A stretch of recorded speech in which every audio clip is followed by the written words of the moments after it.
Hi guys, kamusta po Pilipinas? At sa lahat ng mga kababayan nating Pilipino abroad, magandang umaga sa inyong lahat.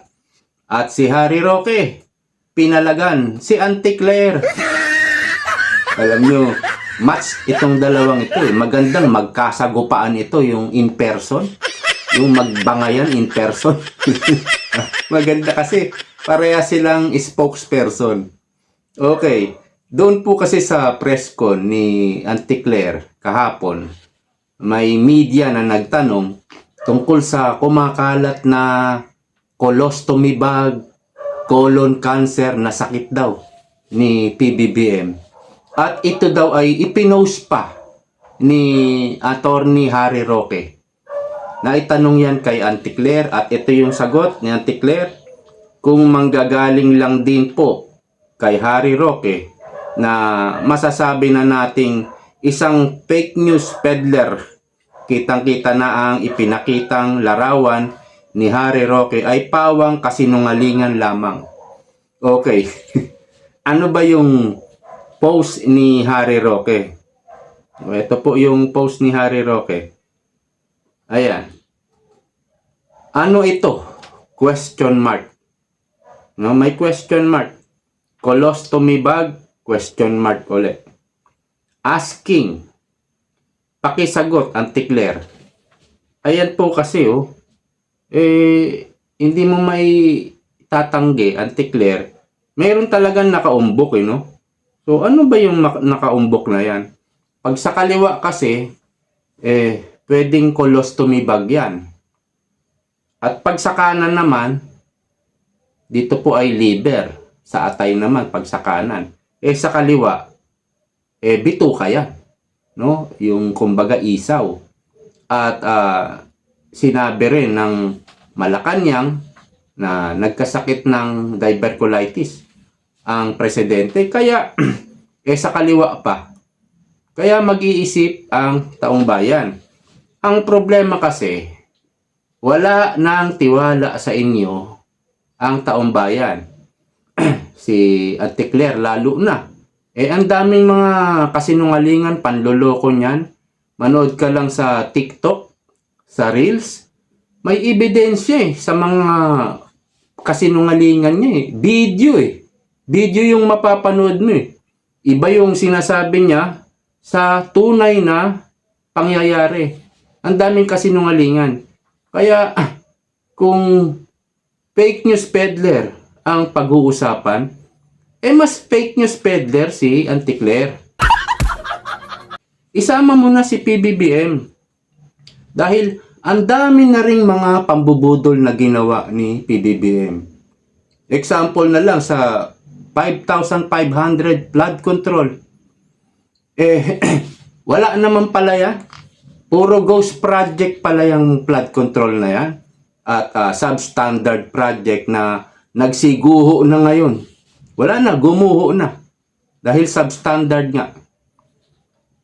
Biruin mo yun? Di ba panloloko yun? Di ba fake news yun?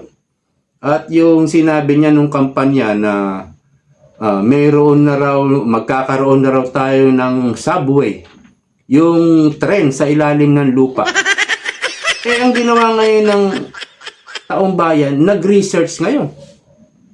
Napag-alaman. Alam nyo, may makaalam lang ng isa at naipost sa Facebook, kakalat Napag-alaman na yung 80% sa budget ng subway, alam nyo kasi, partner tayo ng ng JICA sa Japan. Hindi ba? Ang sagot dyan ng Japan, yung sa ilalim, yung paghuhukay sa ilalim at yung finishing nun. No? At yung tren. Yun ang sagot ng Japan. Pero, mayroon pong obligasyon ang gobyerno. Ang sasagutin naman ng gobyerno, yung mga istasyon sa taas. Yun po yung sagot ng gobyerno. Kung saan, kinuhaan po ng 80% yung budget ng subway. At inilipat sa unprogrammed fund. Hindi kasi nila makurakot yun Pag sa subway, hindi pwedeng substandard. Pag gumuho yun, ang daming mamamatay doon. Ang daming pasahero ng subway. So, bistadong-bistado sila pag nangyari yun. Kaya hindi sila pwedeng mag-substandard dyan, hindi sila pwedeng kumuha ng kickback. Kaya inilipat nila sa unprogrammed fund. Dahil doon, pwede na nilang gahasain yung pera ng bayan. At may matindi nga ngayon, no? Kasi, eto, sabi ni Recto, pondo para sa gastusin ng gobyerno sa 2026, kapos ng 200 billion. Recto. Napakalaking pera niyan, 200 billion. O di ba mayroon na namang unprogrammed fund na ipinasa sa budget ng 2026, pinirmahan ni Presidente. Saan kukunin yan? Wala namang budget yung unprogrammed fund. Yung iba, nakaraan, kinuha sa PhilHealth, kinuha sa education, sa agriculture, kung saan-saan kinuha para ilagay sa unprogrammed fund. Ngayon, mukhang hindi na nila makuhaan ang PhilHealth. Tama. Ganun din sa ibang ahensya. Kaya ito, gumagawa ng paraan na naman si Recto. Oh, kapos daw. Ha? Ayan, kapos niya. Kapos ng 200 billion. Yan na naman ipalusot. Para ano? Para ilagay sa unprogrammed fund. Mangungutang. Hindi ba? Halatang halata.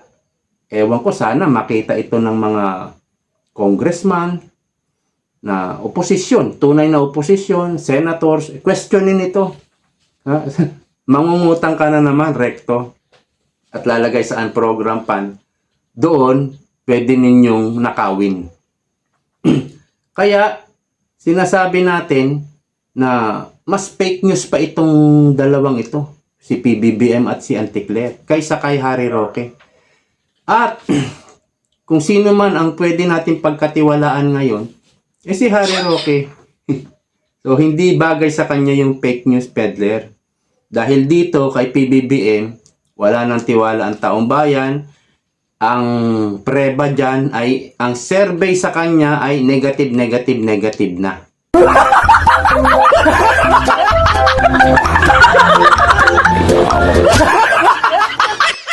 Negative na po. Wala nang tiwala ang taong bayan. So, pakinggan po natin itong resback ni Harry Roque. Wait lang po Eto, pakinggan natin. Anyway, pero bago pong maglamyerda na naman, nais ko naman sagutin itong si Auntie Claire. Alam mo, Auntie Claire, hindi ako pwedeng masabi na kakalat ng fake news dahil ako'y nagtatanong. Tinanong ko. May larawan akong nakita sa internet na ang Pangulo ay mayroong parang bag sa tiyan. Alam ko, yung bag na yan, may nakita akong ganyan yung dating Mayor Osmeña ng Cebu City, talagang may ganyan colostomy bag ang tawag dyan. Okay. Kailangan lang, mas maganda kasi ito na pag-usapan natin ng pag-usapan. Total, lagi naman tayong niloloko ng gobyerno. Di ungkatin natin to ng ungkatin. Di ba? Mas magandang pinag-uusapan natin to. Tuloy. Yan ay kapag hindi na gumagana nga yung mga functions natin, pagdudumi ng tao, linalagyan na ng bag para dyan didiretso yung dumi. So ako, hindi ko sinasabi na mayroong colostomy bag ang presidente. Ang akin lang ay pagtatanong dahil nakalagay naman sa Article 7, Section 20 ata ng ating saligang batas na ang mamamayang Pilipino ay may karapatan na malaman ang estado ng kalusugan ng presidente kapag meron siyang seryosong pagkakasakit. Seryosong pagkakasakit. At sa akin tingin naman, kapag ang isang tao ay meron ng colostomy bag, yan ay seryoso kasi hindi na gumagana isang major organ ng ating katawan. So, Auntie Claire, huwag mong sasabihin fake news yan dahil yan po ay pagtatanong. Yan ay kasama po ng karapatan ng tao, ng mamamayang Pilipino sa impormasyon, lalong-lalo na dahil ang ating bagong saligang batas ngayon, yung ating 1987 Constitution, ay nagbibigay talaga ng karapatan sa taong bayan na magkaroon ng impormasyon tungkol sa Pangulo, lalong-lalo na kung meron siyang serosong karamdaman. So, ang kailangan mong gawin ay magbigay ka ng medical bulletin. Kung sasabihin mo na yan ay kasinungalingan, bigyan mo kami ng detalye kung ano talaga yung naging sakit ng presidente dahil lang kung bakit siya ay nagpunta sa ospital at magpagamot. No? Ang sinasabi mo nga ay yung diverculosis, no? Diverculitis. Eh, ang alam ng marami dyan, yung diverticulitis, eh yung kanyang kagustuhan na i-divert ang public funds. Pero alam natin, ang diverculitis ay may kinalaman din yan sa colon na kapag hindi yan nagamot, ay magkakaroon ng problema sa paglabas ng dumi ng taong bayan. Kaya nga ako'y naabala nung nakita ko yung picture na parang merong colostomy bag ng presidente dahil baka nga seryoso ang kalusugan ng presidente. At nakasaad po yan sa saligang batas na talagang pag seryoso ang pagkakasakit ng taong bayan, dapat nagbibigay impormasyon sa taong bayan. Ganun pa man, nakasaad din sa ating saligang batas na pag merong seryosong kalusugan ng ating presidente, ang kanyang Secretary of National Defense, Secretary of Foreign Affairs at National Security Advisor ay dapat mabigyan ng access sa presidente. Kasi nga po, yan ang mga pinaka-importanting bagay-bagay kapag ang presidente ay magkakaroon ng seryosong karamdaman na magiging dahilan para hindi na niya magampan ang kanyang trabaho bilang isang presidente. No? So, ganyan pong katindi ngayon ang karapatan ng taong bayan. No? Dahil nga doon sa karanasan natin kay Marcos Sr., yung ama ng Marcos Jr., na itinago ang kanyang seryosong kalusugan na lupus. Lupus na naka-apekto na sa kanyang kidney at naka-apekto sa kanyang kalusugan sa puso. Ayun. Ang ginawa nila ay gumawa pa sila ng sariling hospital sa Malacanang. Nagkaroon na daw ng kidney transplant at nagbigay ng isang kidney itong si Marcos Jr. No? Kaya nga po, ang kalusugan ni Marcos Jr. ay talagang dapat binibigyan impormasyon ng taong bayan dahil isa lang ang kidney niya. Kapag nagkaroon ng infection yan, dahil dyan sa diverculitis na yan, ay talagang hindi po pwedeng magkaroon ng infection ng kidney dahil kapag nangyari po yan, iisa lang ang kidney gumagana niya, wala na isang kidney niya, talagang magiging malaking banta po yan sa buhay niya. At dahilan para ang tagapagsalita ang siya magbigay ng impormasyon at huwag i-dismiss ang mga tanong ng taong bayan tungkol sa kalusugan ng presidente na bilang fake news dahil karapatan po namin yan na malaman dahil yan po ay nakasaad sa saligang batas dahil nga doon sa ginawa ni Marcos Sr. noong panahon ng martial law na itinago ang tunay na estado ng kanyang kalusugan.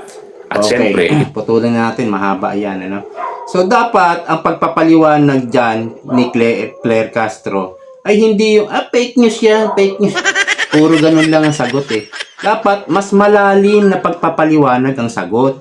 Ang problema kasi, kapag sila ang nagsabi, ang presidente po may diverticulitis. Sasagot din ng presidente, ganun din ang sasabihin. Ang problema nga, wala nang tiwala sa inyo ang taong bayan. So, ang ano dapat gawin? Ang dapat nilang gawin ay pagsalitain nila yung doktor mismo ni PBBM sa St. Luke's. Hindi ko alam kung baka 2, 3 o 4 ang doktor niyan sa St. Luke's ni PBBM. Magsagawa sila ng press con. So doon, kung ano yung sabihin ng mga doktor, maaring paniwalaan na. Kaya lang, kung magsisinungaling ang mga doktor, sa ngayon, ligtas kayo. Mga doktor na nagsisinungaling. Kung sakali, dahil pagbaba ni PBBM, at iba na ang umupo, Duterte ang umupo, pwede kayong balikan na nanloloko kayo. Di ba? Kaya ayaw din siguro ng mga doktor na humarap sa media. Kasi sila talaga yung magre-report sa public ng tunay na kalagayan ng sakit ng Pangulo. Ayaw siguro.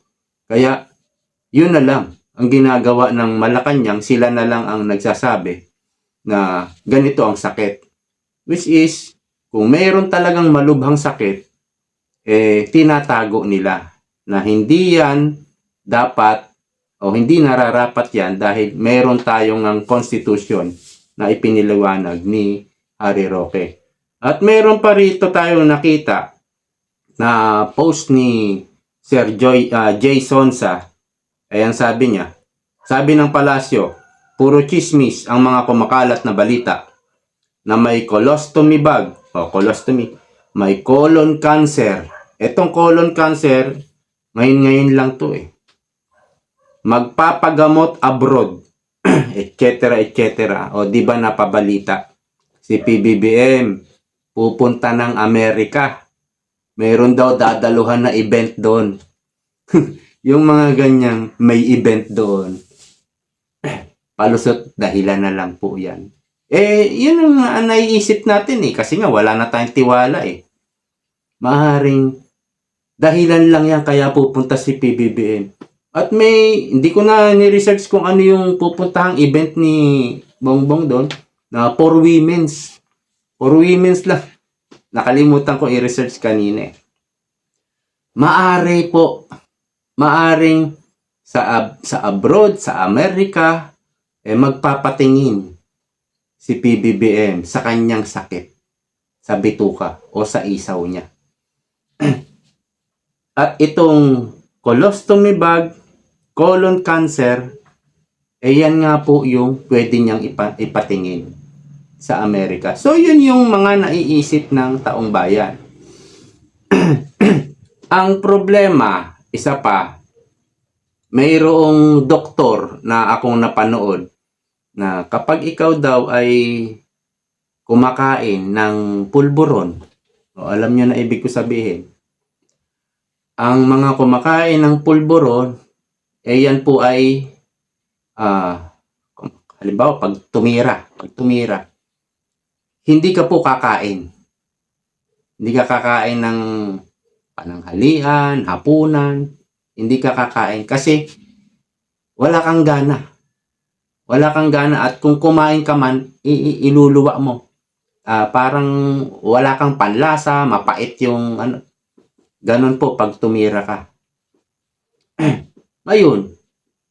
Sabi ni BP Sara, naamoy niya ang presidente, umaga pa lang, amoy alak na. O di ba? May balitang ganyan. Di ba?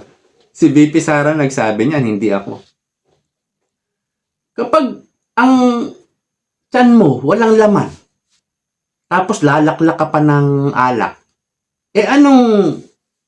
ano tutunawin ng bituka mo? Alak lang. So doon, habang tumatagal, pag lagi mong ginagawa yung ganyan, walang laman, ang bituka, di ba yung iba tumitira ng gin, mga kanto boys, mga sunog baga, walang pulutan, gutom, walang laman ng tiyan, tumitira ng gin, nasusunog tuloy yung kanilang baga, yung kanilang bituka. Maaaring, ito yung napanood ko lang hindi ko na maalala kung saan ko napanood. Na maaaring doon nagkaroon ng problema yung bituka ng Pangulo. At dito na nga sa magiging biyahe ng Pangulo sa Amerika ay hinihinala na magpapagamot. Galingan lang nila dahil maraming Pilipino sa kahit saang bansa. No? Maraming nursing sa iba't ibang bansa na mga Pilipino. Galingan lang nila na hindi sila makita doon. O kaya baka naman sa isang safe house.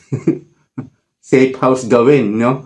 Yung pagpapa-check up ni PBBM. Baka hindi na sa ospital kasi nga maraming Pinoy dyan. Baka papupuntahin na lang yung doktor. Pwedeng ganon, di ba? Para safe.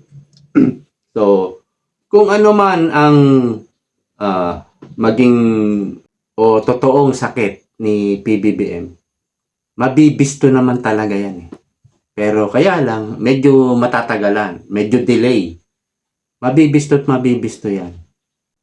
At itong si Auntie Claire, mahuhuli yan sa bibig niya mismo.